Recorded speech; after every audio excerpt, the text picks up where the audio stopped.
Welcome to Connect, Inspire, Activate, where we are having awesome conversations with awesome people. And I am so excited for tonight's episode. It's going to be fantastic. We are streaming live on multiple platforms. This will also be played later.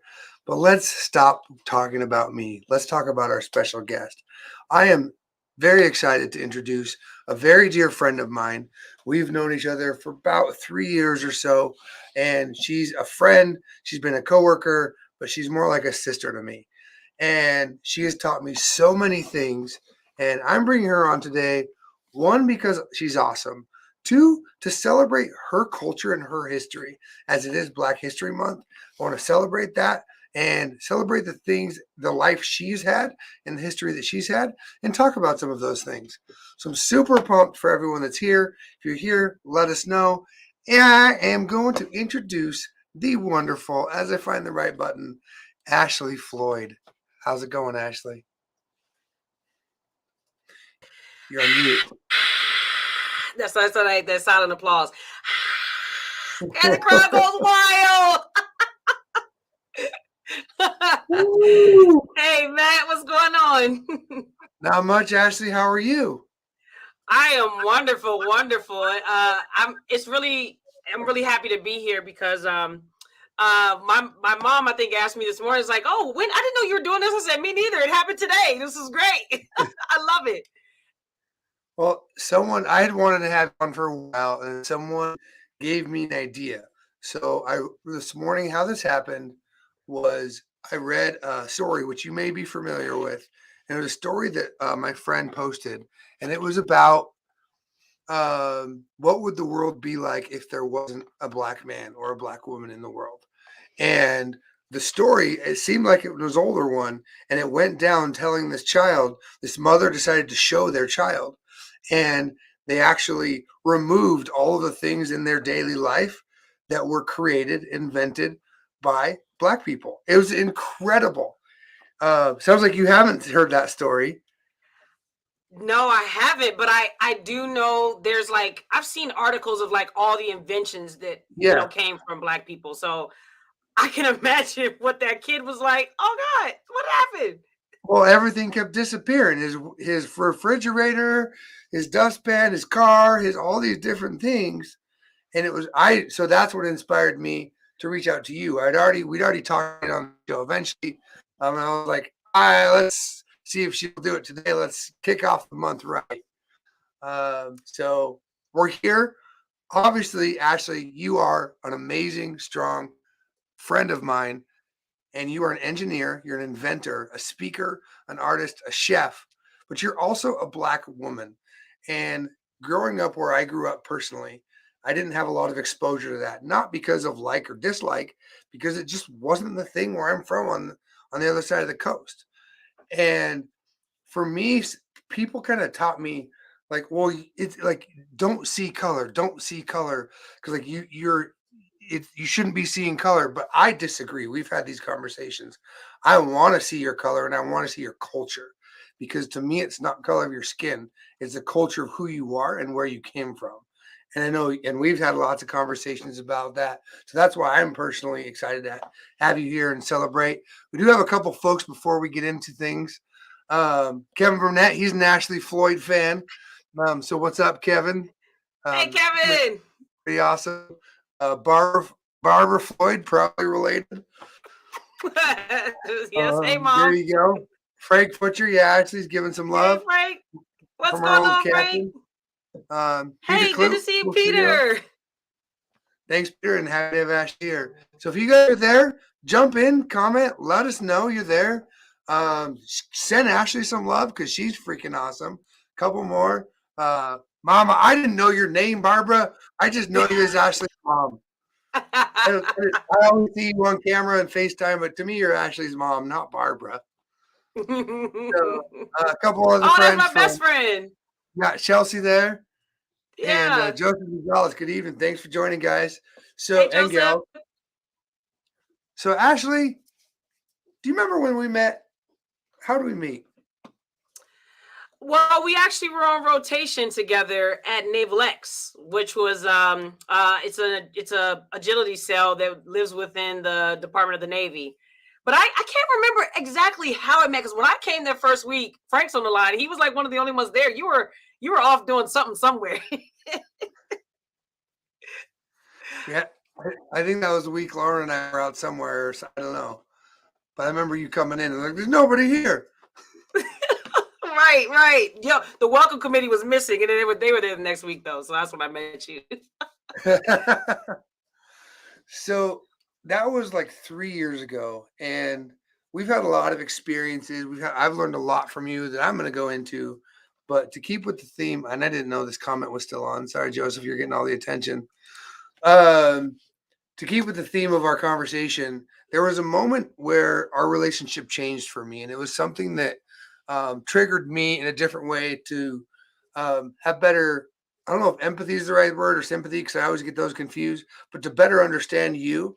And it was when we went to the Pentagon together for the first time. And it was and most people that have heard this story have probably heard the Christmas suit version, because I went in a Christmas suit and you were my bodyguard and we did the whole thing and we got free food. It was great. But that's not what stuck out to me. What happened was when we walked on the Pentagon, I think it was your first time there, right? I think it was my second. Second time there. But we walked down to get to where we needed to go. We actually walked down the section that celebrated Black people and celebrated the history of Black people in the military and the nation and all of that. And what I saw in you was a complete shock and surprise. And you told me the words, I never thought I would be in a place like this, seeing people like me. Can you walk me down through that experience? Yeah, so my very first time in the Pentagon, it was the highlight of my TED talk for DAU back in 2020. And my first time going down the halls, I walked down like the halls of leadership, and I saw, it's predominantly white males as the leadership of all of our DoD organizations. And so I didn't really have time to go see around in the place, but I happened to go like on a mini tour, and then so I saw some things, and then when I went with you, we walked down the halls, like the Black History, or it's like the Black History wall. So if anybody doesn't know, the entire Pentagon is like a museum. Like if you like museums, you would be a geek for the Pentagon. Like all the walls are like museums everywhere.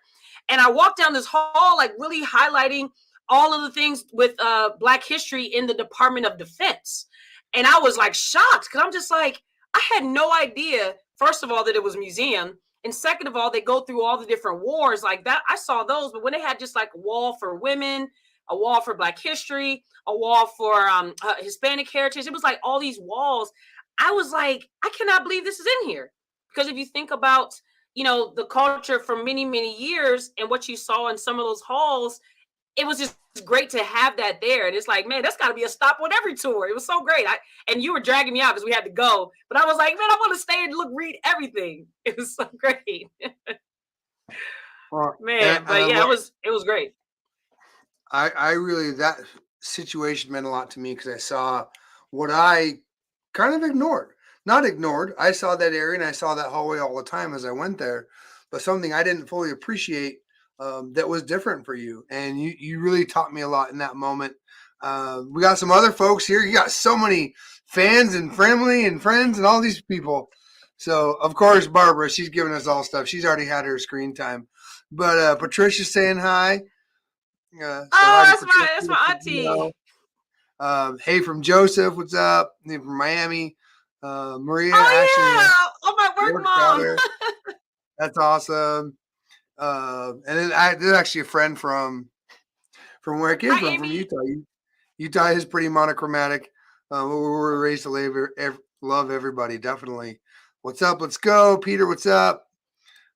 Joseph, nice to see you here. Frank said it's probably Naval X, definitely. Kevin, Ashley taught me empathy, how to talk to people and appreciate where they are coming from and their perspective. Let's talk about that. Wow. I love that, Kevin. Ashley, you approach every single human as your friend.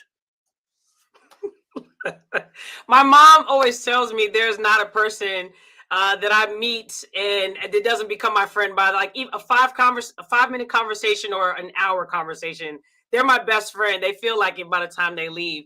Even to the point where I had this doctor. My mom was going to this doctor for years before I was introduced to going to the doctor, and when my mom came to the doctor's office, they referred to her as Ashlee's mom. They didn't even remember her name. But after I started going to the doctor, they referred to her as Ashlee's mom because I, got to know everybody. I mean, same thing. And it's like I don't. It's people like, how do you do that and make small talk? I don't know how it happens. Like just naturally, I have this curiosity that just like is interested in seriously interested in like different walks of life, different people, perspective, personalities, different traits. Like I'm just really curious. Like a lot of people, I joke a lot, and it's probably have that childlike quality. Like I can be serious and I've got through school, stuff like that. But I really enjoy meeting different people. And so yeah, just I think my perspective is that everybody has something that they can teach me, whether it's like a positive, people consider it a positive or a negative thing.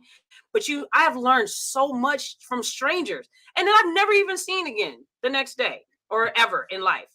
But you never know what you can learn and pick up. And because I have that engineering, that analytical mindset, I'm usually going and researching the things that strangers talk to me about sometimes. But yeah, never. And my sister, she hates going places with me because I'm always talking to everybody, even the little babies in the grocery store in the line behind me. I'm going to have a conversation. Hey, little baby. That's just me. One of my favorite experiences watching you interact was this big event at the place we used to work, and there was this entourage because there was very senior people that came. You know what I'm talking about? There's very senior people that come as entourages happen, kind of that VIP, come check it out, blah blah blah. So everyone's like catering to these super senior leaders in the Department of Defense and the Department of the Navy. And they're talking, and how this works is they've got their aides, they've got their people that kind of corral, block, guide them to things they're supposed to be doing, which because they are on time schedules and stuff. But occasionally it can kind of feel like you're being blocked. And I see they're kind of off to the side. We're in a breaking moment for a second. And I see Ashlee, you walk up to this gentleman and you're like, hi, what is your name? I'm Ashlee. And the aides just like jumped out of their seats, like, whoa, you don't approach people like that in our world. Well, not in like a fear way, but in like, you know what I'm talking about. And it was so funny to see like the norm of like, oh no, you can't talk to people. But in my mind, I was like, that's Ashlee. She talks to everybody, and you truly want to know who people are. And I love how you connect to folks. Yeah, that was that experience. And I guess I saw the people, and I don't understand that military kind of SES culture. Like they should have never let me out of the box sometimes, right? But when they did, I don't know the protocol and things like that. And so I mean, and I also learned this was from a senior person from Carter Rock. That's where I work, and he was like a third level supervisor, and he said, at the end of the day, we're all just people. And I was nervous to talk to people that many pay grades higher. And then once I actually started talking to that person, we got into like a Fitbit competition, and we're doing walking steps and challenges. You can link and do challenges. And I mean, that just really told me, like, no matter, like, you do respect people, and they deserve a certain level like a respect and entitlement and stuff because of their positions and stuff. But at the end of the day, they are people, and most, you can relate and talk to. I remember there was you might remember this, another senior person that came in, and people were told that this person would be like XYZ. And when you got in the room, like, I mean, it's kind of like that feedback. I see you doing the same, and you got that person to do a quick chat about something that was so passionate with him. And it was like, yeah, he's not, everybody was shocked. He was like, yeah, sir, let's do it. And they just went. I mean, it's literally like, these are people. And I think that people like you and me have a way of drawing out, no matter what the person looks like, what their religious background is, their sex is, their preferences for anything in life, have a way of drawing that out. And I know that you got all these titles down here, under my name, but I mean, getting involved with different things helps me to relate. So a lot of people that hate small talk, oh man. Well, now I will say this, that terrified the heck out of me because he was a 4-star. I knew he was coming, and I was like at Naval X for like 3 weeks. And you just said, "Yep, you're going to give this 4-star admiral a tour next week." I'm like, "What?" I was wild, but it came out really good. For those listening to the audio only later, I prompted on the screen Ashlee with a friend of hers and a coworker of ours. Remember the time she gave Admiral Fogo a tour, and that's what she's referring to.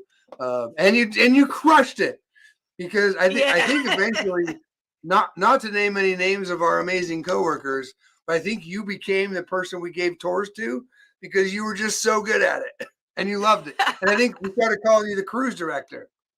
Yeah, because of that. Yeah, that's where that came from. Just knowing how to navigate and just make people like Mickey Mouse on the cruise, making people feel welcome, making it fun, but also educational, that people learned what they needed to know about Naval X, and I could put them in the right direction. So it was good. Definitely. Another great comment from Kevin. He's an introvert and he has a hard time connecting with people.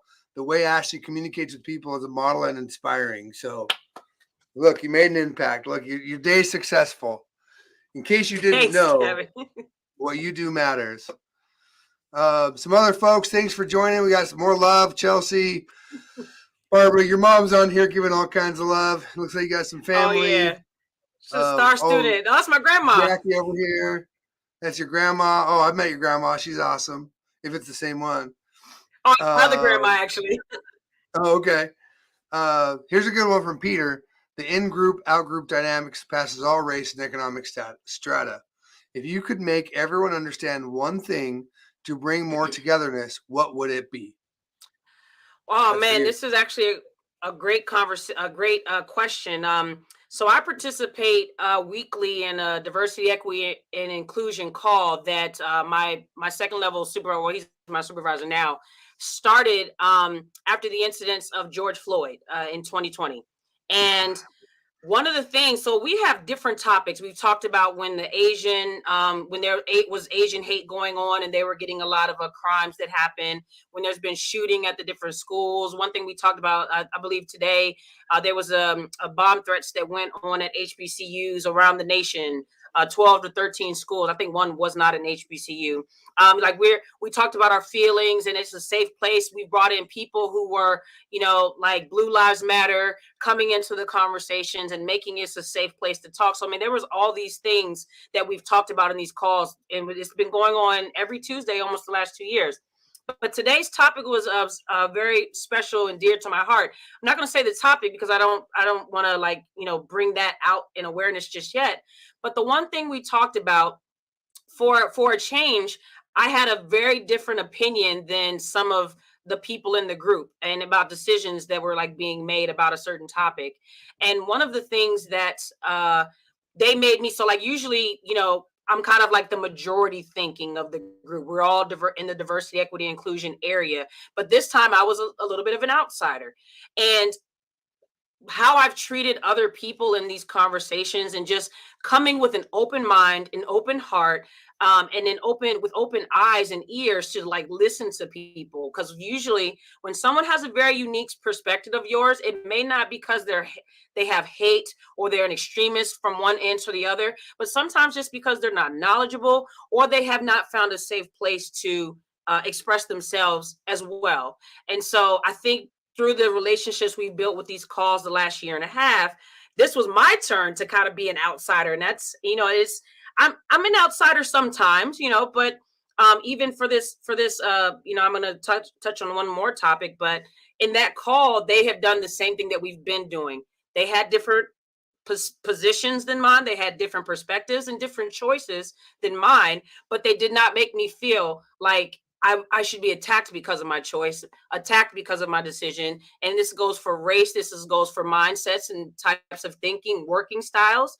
I think you were the one that we did a test about people with ADHD and ADD. And I didn't realize I have it. People always talk about it, but seriously giving me an activity to say, yes, people that have ADHD and ADD, the activity doesn't bother them. Right. And so things like that, knowing how to operate in your space, but also like welcoming others that operate in their spaces is really key. And like a lot of times we attack or we let the media influence us. It could be different topics, but a lot of times we just won't even sit and listen to the person to hear their perspective. It's like you want to like comment to respond and you're not just listening. And so I think that's a big, I hope to answer the question. I think that's really big when it comes to like making a place where people will talk about different things. And I feel like people do have that with me. But like Well, even back, oh, go ahead. No, go ahead, please. Because one of the things that was really impactful for me, it was back when George Floyd happened, and most of the time when racial tensions happen in the country, whatever the race that's affected, they all know. So when it was Asian hate going on, everybody who was of Asian descent knew. When anytime there's like something that happens in the African American community, everybody knows. And that I'm pretty sure that goes same with Hispanics and like all the different races. But for the first time, I don't think, and this is not, a fault to anybody before, because this is just was the culture. You don't talk about some of these things. But after the George Floyd incident, I was on vacation when I came back, so I did not know the multitude of what was happening in the country because I was in a log cabin away. I did not know the magnitude of what was happening in the country until I came back. And I remember protests and riots, and I came back to protests and riots and curfews and I believe that Monday, like I had a lot of emotions I did not understand, a lot of emotions, a feeling of anger, because after so many things, you start to get desensitized to that stuff happening. But this was very gruesome thing that we witnessed on live television or on TV. And I remember I had just got moved into your group because they were merging the groups. And so you were the team lead and you reached out to me and asked me how I was feeling. Was I okay? And you did not, you saw everything, but you may not have felt the same way that I felt because it might have hit differently to you. But you took the time to ask me and reach out to say, hey, are you okay? If you need to take some time off, don't worry about it, things like that. And that had never have happened. And I'm telling you, I mean, a few other people who are not African American, I was able to have conversations with, but most of the time, people of color only had those kind of conversations with people that look like them. And for me, you are the first person that I was able to have that conversation with to say, hey, no, I'm not okay. I believe I got teary-eyed and choked up when we were talking. And you made me feel safe and comfortable for feeling the way that I felt and not being judged for having these feelings, because a lot of times people say, oh, that was in the past, or people got to get over it, things like that. But you took the time to listen and you were there for me. And it is, you showed empathy for me, because most of the time it's simply, I feel bad for you, but you felt bad with me. And that was something that really stuck. And I think at that moment, our relationship really changed, because I said, wow, like, this is my brother. This is my friend. He cared about my heart, my emotions and feelings. Even though we were having a busy week that week, you took the time and said, hey, pause. And that's very impactful for everybody. I thank you for sharing that. That obviously had a different impact on me when it happened. The impact on me was weeks later when you told me that story and you told me the impact on you. And I do remember the day, because as much as I was looking out for you, I covered for you so you could be off. And it was a big day because everybody that knows Ashlee, her plate is like this full all the time. And so in my kindness of saying, I'll cover for you, like, oh, come on, I need like 10 people to help. Because you're so amazing, and the way you can do things, it's incredible. It's always something I've appreciated of you. So thank you for sharing that. I do appreciate that. I've always appreciated our friendship. We have a lot of comments because like you're freaking popular because you're amazing. Everybody, Ashlee loves all people. Let's see. Peter asked that question. This is actually, it's not showing up, but this is Mike Lavery. Hey, Mike. So like genuine people, that's what we're talking about. Definitely. People do like people that are genuine. Lindy, you know her, the one and only Mrs. Mohawk. Ashlee's been the reason we've had an awesome day many times over. Agreed. Ashlee, I think this is your grandma, right? Ashlee's the That's most my sister. Loving person I know. She literally talks to everyone. Is this the sister that I talked to when we were recording that one day and we kind of played a prank on her? Yeah, that's it. That's the one. That's fantastic. Ash is a true light. I agree. There's a question we're going to come back to in a second. So actually, what I want you to think about, Ashlee, don't answer yet while I read some of these comments. Max Murr is asking you, how important is humor and any insights to the conversation we're having, to you in your life, etc. Before you answer that, beautiful granddaughter, you're getting all kinds of love here. Peter loved your answer, so thank you. He's a king ADHD. Peter, bring it. I will go up anybody against ADHD. So will Ashlee. Well, like an ADHD arena fight or something, like Battle Royale. Elise, I never know how to say her name. Elisa or Alicia? Alicia Tyre. That's one of my work bestie. Alicia. And I know Alicia a little bit. She's awesome as well. Good evening. Welcome. I think this is Mike again. Yeah, this is Mike Lavery. So many great comments. It's taken up, but that's what this is for. This show is not about me. This is about you being inspired from amazing people like Ashlee Floyd. So I like reading these comments and reaffirming you how awesome and the impact that you have on people every day. Just by being you, because I know we've had conversations. You don't go out and like, I'm going to impact 17 people today. Usually it's like, give me some coffee. I'm going to go and figure this out. And then your awesome self. And it just works. Ash is an amazing person. Lots of love. This shows the great person you are. But back to Max's question. How important is humor and insights, or how important is humor to you? Well, if any colleagues ever hear this after this, they know that I love to bring a good joke. I like to make people laugh. And I don't know. I know Matt probably knows, or somebody will post this. People say, laughter can be really like the key to a lot of things. And I think about Robin Williams, God rest his soul. And he was like the king of laughter. And he did that movie Patch Adams, and there was like that doctor who went into hospitals where there were children dying of cancer or really sick, and just making them laugh. His laughter is like the key to the soul, or something fancy. I don't make a fancy thing up, fill it in. And one of the things, like, even I'm not gonna say a name, but I have a friend that was going through some really, really challenging, hard times, and it was the point to where we prayed together, we cried together, and my friend's a crier. I'm not much of a crier. I've gotten better over the years, but like, I just like released my emotions and cried with my friend.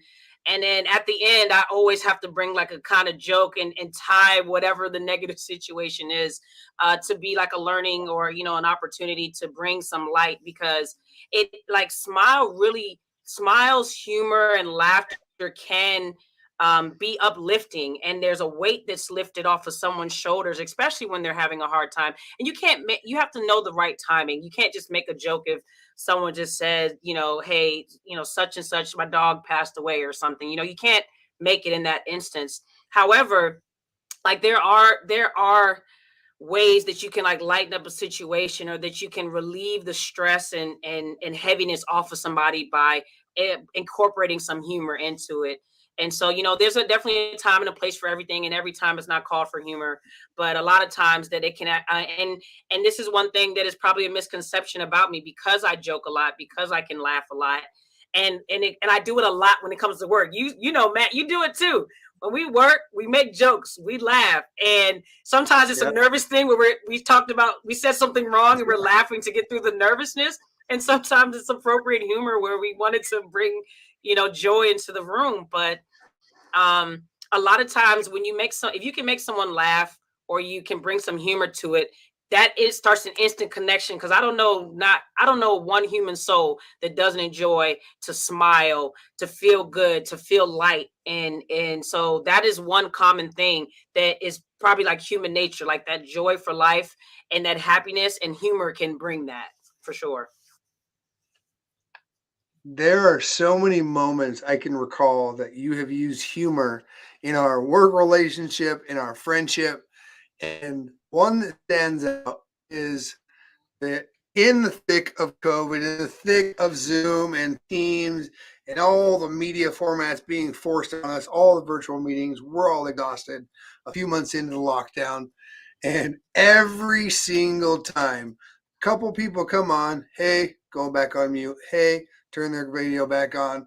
Monday morning, everyone's slow and done. And Ashlee comes on. What's going on, everybody? It's a Monday. Turn your video off. And this, for me, this is a blend of humor and just your infectious energy of just like, let's do this. And I didn't understand fully what this meant until you mentioned it earlier. There was a moment where our teams kind of merged. And until you were kind of on your own in the beginning of the lockdown, in the sense that like you had our captain to report to, but you didn't have like team to work with. And so I didn't know this. A lot of people didn't know this. You're just kind of sitting at home doing your work by yourself. We're all having our little team meetings and things. And so it was when you had told me, like, as we'd said, hey, you're going to start coming to these stand-ups. We're kind of joining together.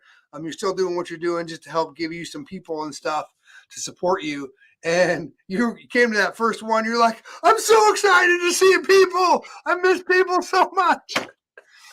And go ahead. Yeah, actually, that's a crazy story. I know that this isn't like, Suicide Prevention Month, but I mean, I was actually dealing with a lot of feelings of suicide back then because I am such a people person. And when that was cut off from me, I didn't even know how to cope. My coping was people or doing things and going to church, all these activities to keep me busy. So it was pretty tough for me. And so by like I had like 3 weeks where I mean I got paid for it, who cares now? I didn't do any work for like 3 weeks. I didn't have a desk. I didn't have a monitor. I had no chair. I was sitting on the couch. What do people do when they telework? You can't ever take it back away because I've managed now. But at that time, it was a really rough time. You can never make me go back 100%.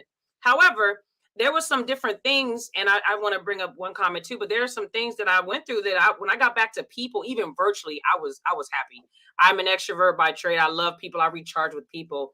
But there was a big thing too where I do want to bring this because I've had comments from people who are African American that are not used to working in like a corporate setting or like in the DoD or other places where the culture is predominantly white. And I know that's changing. I know that there's so many people that's changing the government and how it looks. But one of the things with me, you became family, and I have other coworkers from different, countries, but, I have most predominantly Caucasian coworkers, and they felt like family. And I wanted to share, I don't know if anybody, people of color have ever heard of the black card, right? I was told I don't have one. I apparently don't know what it looks like, but I grew up going to a predominantly white school as a child. And so I was never really black enough, right? I'm white enough, right? Because I look different. And then when I went to a predominantly black school, I wasn't black enough because I talk different. I listen to different music. And one of the things that what I think that has taught me is that I don't feel weird in different rooms when people either all look like me or don't look like me or mix in between. And I think that's really big because Naval X, where we came from, and in other little pockets, it was very, very diverse. And it felt like very natural and normal. And so one of the things that people should always challenge themselves is getting in a room with different people sometimes, because otherwise you'll always feel uncomfortable. You'll always feel different. And I kind of I think I'm alluding to something you said in the beginning, like not seeing color, people who don't see color don't realize the importance of seeing it. And I know that's what the generations before might have been taught, to not see color. But I mean, the thing is, see color and see the differences and celebrate them and enjoy them. I think I have an Asian coworker that texts me about Lunar New Year. I know nothing about it. And then she said, eat something Asian. So luckily, that's actually my favorite cuisine. I love Japanese, Indian, Korean, Vietnamese, Thai, all those different cuisines, like Chinese, Japanese, everything. And I had some Japanese style fried rice that I saved specifically to eat today because she told me, and I sent her a picture and saying, I'm celebrating with you and having some Japanese style fried rice. One of the things that I've always appreciated about you, Ashlee, and you've heard this before, is a lot of times in the professional world, you have been put in a box, and people like you have been put in a box. And I don't mean color, I mean your energy and personality. So your energy is infectious. Nobody can escape your joy and your happiness when you come into a room, unless you're not. I've seen it once in 3 years, and it wasn't anger, it was fear and loss out of a loss of a coworker. And that's the only time in 3 years that I actually see you not your joyous self. But what I'm getting at is you, for a lot of time over your life, because you've told me before, you've kind of been put in a box. And you're a very different person than I met 3 years ago to as you are now. So where I'm getting at is asking you, like, what helped you on that journey, and what, like, you live your true self. Anyone that met you today would believe you are your truest self to a T. And the reason I'm asking this is because you volunteer a lot, you influence others a lot. So why do you live your core to yourself? So I didn't get to finish my thought, but one of the misconceptions is probably that I joke so much and I like humor and I'm very playful that I can't be serious, or that I'm not a hard worker, or that I'm not intelligent. Clearly, if I had to get through school and get a degree of any kind or certifications of any kind, which I have, I was told, oh, you're an engineer, but engineers don't get this cert, only technicians. I got that Yeah. cert. Yeah, you might, want to go for your master's or your doctor's or something. I said, but I have a bachelor's that shows that I can critically think. I work with teams and can, write just good enough. Even being like from like the speaker and an artist, like I'm a new business owner, things like that. It's like, oh, well, Ashlee's flighty or she's airheaded or things like that, which can't be the true case sometimes. But I think by putting me in a, I know, right? Like even like I always felt like I was the weird engineer, right? I love math, I love science, I'm very analytical, and I love research, but I can't write for crap, right? So they were like putting me in a box of one type of engineer, but my strong points were that I can lead teams, I can energize them, I can go down and meet with the sponsors and like have those conversations to get us the money, the resources, to buy time. Like I was like kind of like that protector, that blocker, like you said. And like people would not think about me like that because this actually happened. And going through like witnessing you go through some really hard times, like really stand up for you and like being that like blocker. And like people won't see that because they say, oh, Ashlee's playful and jokes and laughs and giggles all the time. But they might not think I'm a hard worker. They don't know what I'm capable of because they see me as one way. But I love it. Like, one of my friends said, I'm a barrier breaker. You're an engineer of people. That, I mean, it's true. And I think people putting me in a box because of a title, because of how I look, because of how I act. And then when they see something different, it can be shocking.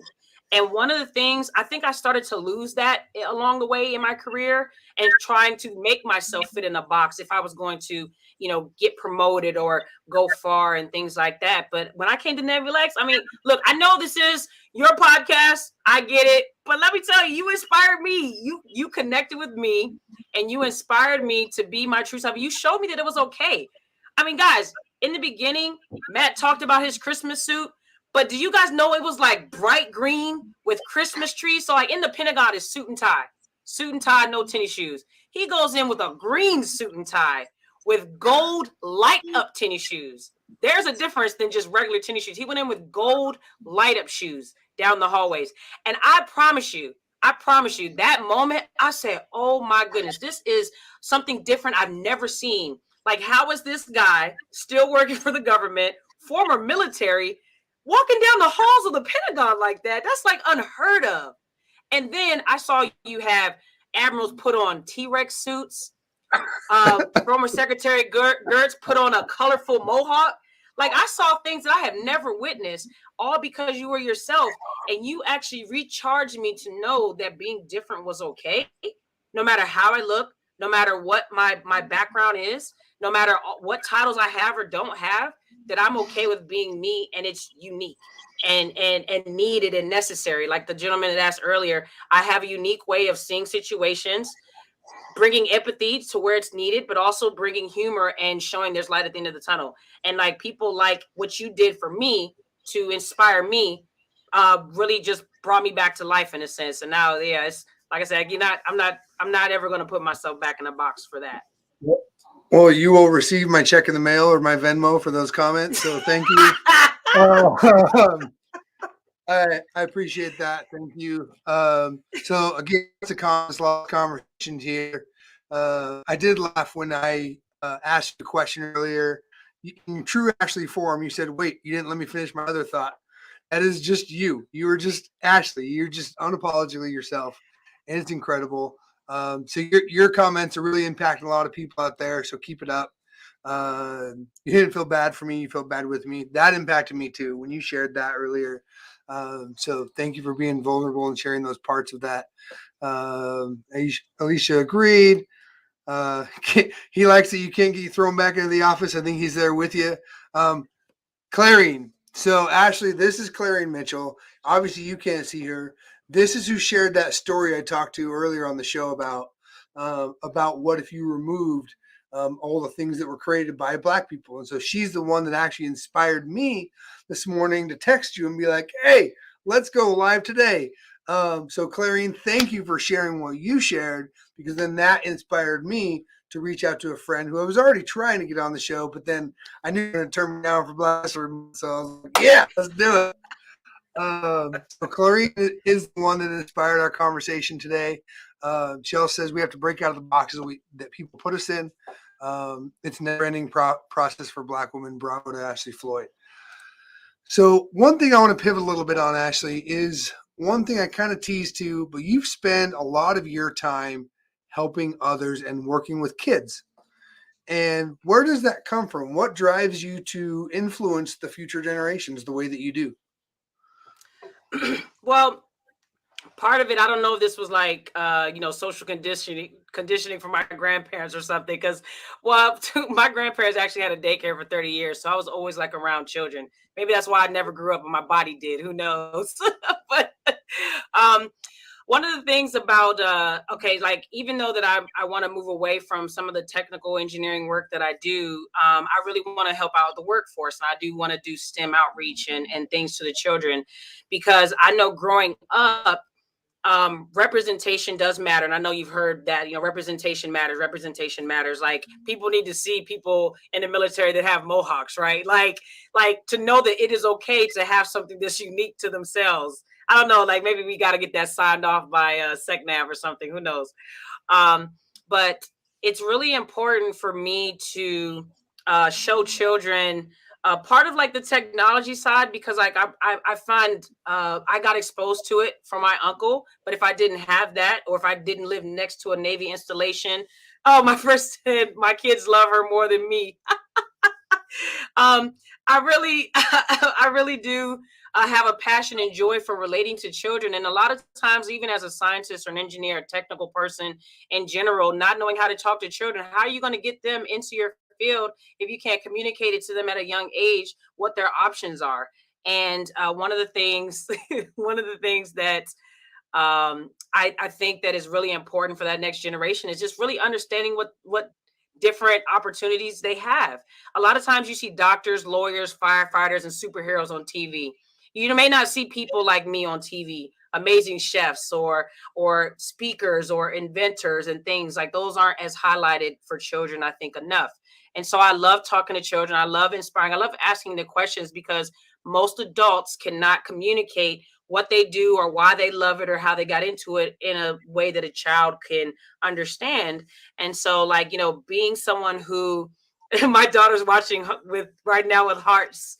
She loves Ashlee. Yeah, I just love kids. But being a big kid at heart and knowing that it is important for them to see people who matter to them, and makes them feel like their opinions are valid, and makes them feel like their interests are cool, and learning about their interests and taking time. And I know that the parents, at least my friends' parents, I know do a really great job at it too. Like having another adult that they see as, wow, this is so cool. Even bringing my niece and like my godsons to my job for Bring Your Child to Work Day.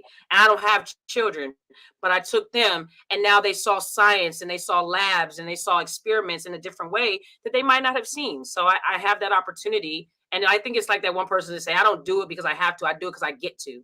And I get to show them something different. So I try to live by example and bring as many people, especially the younger generation, exposure as much as I can. I love that. I love all aspects of that. As a dog parent, my dogs love you more than they love me and Lindy.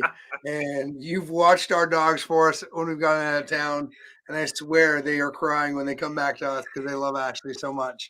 So you have a gift on human and pet children all across the board. That's fantastic. A few other comments have come in here. Um, so Oh, she already said that, or I already read that. Being different is okay. Yes. Celebrating that difference, fantastic. Uh, our old workmate, Frank Futcher. Yes, I did also walk into the assistant secretary office and get a picture. Ashley, man, always had the courage to step forward and be themselves. So, teamwork, great teamwork. There, Ashley, that's Mike saying it's true. Peter, being vulnerable and being authentic, same thing. So, yes, love in the comments. Thanks for everyone jumping in here. And Clarine touched that her story inspired this conversation tonight. So again, I echo that to Clarine's message. Sharing online and sharing what you believe in or whatever you want in a post on social media can impact others. It created Clarine's post this morning, inspired me to call Ashlee and have this conversation. And so sharing things, if you're ever hesitant, share because you don't know who's going to see it. You don't know what impact it's going to create. And that just cascades. And it's fantastic. I love people that share things online. Uh, we know all the kids love you more than everyone else. And of course, your mom's throwing great love there as well. So, Ashlee, we're coming up near the end here in a bit. What else do you want to share, talk about, high five? I turn the time over to you because you're reading the comments just as fast as I am because you're used to hosting things as well. So the floor is yours. That's funny. Yeah. So for those that may not know, like our working relationship, Matt always inspired me being a great host, having podcasts. Like he literally changed whole organizations by creating podcasts and videos and Ask Me Anything. I don't even think if you know, like my home command does Ask Me Anythings now.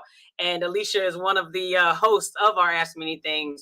And they're doing them around the nation. And people are loving it because of one thing, an idea that you and I think another gentleman had, I can't remember his name, started, and like that in culture, that infecting that culture. One of the things that I really hope to do in any room that I'm in, with anybody that I'm around, is continue to show people something different than what they've seen.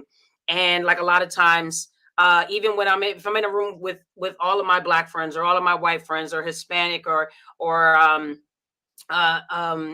Indian, like I had Indian, Ethiopian, all coworkers of different cultures, like be willing to try new things or ask the questions to, and sometimes know, like you should know who you trust, because like I've asked questions when I know that I haven't gotten it right. I didn't share this story, I don't think, with you, but Matt, after you had left Naval X, like I was hosting, we were hosting the new acting under secretary, Meredith, excuse me. Sure. Trying to, oh, it's going to butcher me. I'll get the name and I'll put it in the comments. But the new undersecretary who was acting when Hondo was stepping down, Meredith Berger, the Honorable Meredith Berger. And everybody comes in the room. And so this is like something, even people who are in that diversity, equity, inclusion space that are celebrating Black History Month, all those things, sometimes we don't get it right either. And I'm expecting a man to come in the room. When they said the undersecretary is coming, you're going to talk about what you're doing. I am literally expecting a white gentleman to come to the room. A woman came in the room and they sat down and they said, okay, we're going to get started. I am literally looking around like, well, where's the undersecretary? Where is he? And when they said it was her, I literally leaned over to coworkers like, did you know it was a woman? Like, did you know? And they was like, yeah, I knew. You didn't know this? I'm like, apparently not. And so I was feeling a little embarrassed, but it was like just a breath of fresh air. And, I walked up to her after and I told her that I was expecting a man to walk through the door. And I said, I apologize. And I told her, I'm in this space of diversity, equity, inclusion. I'm a Black woman. I get it. I know. But when she walked in the room, I was not expecting it still. And we want these changes. We want people to, we see this world. I see this world where all the little colorful kids are holding hands around the world singing Kumbaya. If you ever seen that picture, like even then we have to continue to challenge ourselves, because when she walked in the room, I did not expect or realize it was a woman. And then I did have the vulnerability. I talked to her and I said, hey, I thought she would be a man walking in, and she's laughing. And some people are side-eyeing me like, I can't believe she's saying that. But I said, hey, I told her, I high-fived her, right? I said, keep on representing. I said, thank you for saying yes to the opportunity. Thank you for stepping up. And because I said representation matters, and that just changed my mindset. So now I'm not going to expect a man or a woman or someone of a certain race to walk through the door. I'm going to keep my mind open. I'm going to keep my eyes open, because you never know with how the world is changing now. You'll never know, who's going to walk through the door, and you should welcome them with open arms no matter what. And so, like, I think that was even a learning experience for me and we laughed, and she laughed about it. So I was received well. And she said, yeah, I get that a lot. But I talked to her, we laughed about it, and it made a good connection. And it was a learning opportunity for me. And I'm in this space of diversity, equity, inclusion, of being different, of wanting change, and even not expecting it. It's okay. But we got to all keep challenging our mindset, no matter how important or how far we think we've arrived in this mindset. So there's two beautiful things about that story. Well, lots of beautiful things in that story. Fact that you did it, it's Ashlee. That's just you. You are, I don't know, verb, noun, grammar, whatever, but like you are now an action word. Like, oh, that's just Ashlee. That's what I relate things to. I often say that was very Ashlee-like. That's the impact you've had on me. So I'm not at one moment surprised at that story. Two, what I love about that story is, and anything you say, is a podcaster and a host, you have to, a lot of times you prepare, what are you going to do? I knew that I didn't actually need to come with much because you're such a great storyteller. I literally said, the floor is yours, and you just darted to like a beautifully perfect story. I couldn't even prep that for you because it was so good. So kudos to you for reading the moment and sharing that. Great people loving that side of the story as well. A couple questions here. So, Frankfurter, what is your favorite food to share with friends? I'm a chef, so anything that I can cook, but I specialize in Asian fusion. Yeah. Have you ever taken anybody to like a restaurant where they had high expectations and then like they kind of went away because of what they heard about you? My sister said her favorite restaurant is anything I put on the table, because I just blow any restaurant out of the water. That's awesome. That's fantastic. Another question here from Nathaniel is Matt and Ashlee. So Ashlee, I'll let you go first. How do you both come up with your amazing ideas and social media posts? I like reading the room, reading what the climate is around. You usually can just pick up what people want to talk about based on what they're posting, commenting, liking, sharing, tweeting, whatever. You can have good conversations. Great answer. For me, Nathaniel, I actually don't create, I document. So for me, everything that is happening is I document things I'm going through in life, the thoughts I have, the moments I have. I share the experiences, I share the gratitude, and that's how I come up with everything. I'm not actually like the times I've spent creating, the posts are like horrible. No one looks at it. It wasn't great because I overthink it in there somewhere. So I personally just document what's going on in life. Like as you say, you can compare to the current social climate, economic, if you want to talk economics, whatever. So great comments here. Loving the conversations. Reputation matters. Representation matters. So Ashlee, you're an amazing human. You should come on more often, I think. Hey, if you'll have me, I always got something to say. No, you're awesome. Like I love the name of this podcast. I love what you're doing and highlighting, because I commented on the post with Isabel, another colleague we met at the same time. You just like changed your perspective in the world about things and literally became, family members. So, thank you for, because like you're already awesome. You're like the most awesomest human out there. Like I'm like we like neck and neck, right? And the thing about it is, which you're highlighting other amazing people, like this really encouraging and inspiring. So like, your awesomeness is like finding other awesome people to just bring them in the arena. It's like, this is great. Thank you so much for having me. Oh, most definitely. You're very welcome. Also, on board with having Alicia on because she says overthunk should be part of the lexicon. I'm down for that. Oh, most definitely. Uh, so, Ashlee, last question is going to be before we go in less than 60 seconds because I know we both can talk. So, in less than 60 seconds, what advice would you give to someone navigating the Black history, like I know a lot of people get confused on it and like, can I talk about it? Can I not? What advice would you give to someone just from your point of view? I would say take the time to read some of the articles, like especially like on LinkedIn, like people share like these quick reads, these quick articles, and just with any what I like to do during every history month or disability, black breast cancer, black history, I always like to learn a new fact, or I try to attend some type of webinar or some type of like talk or session of whatever is highlighted in that month to learn something new. Because if you stop learning, that is literally the day that you're saying, hey, you want to turn over, like go to the grave. Because like life should be lifelong learning. And I'm really a big proponent of being a learner. I don't even know, can I be a learner? Learn things, learn something, and then that'll just make you that much more well versed in the world, for sure. Fantastic. I love that. Thank you.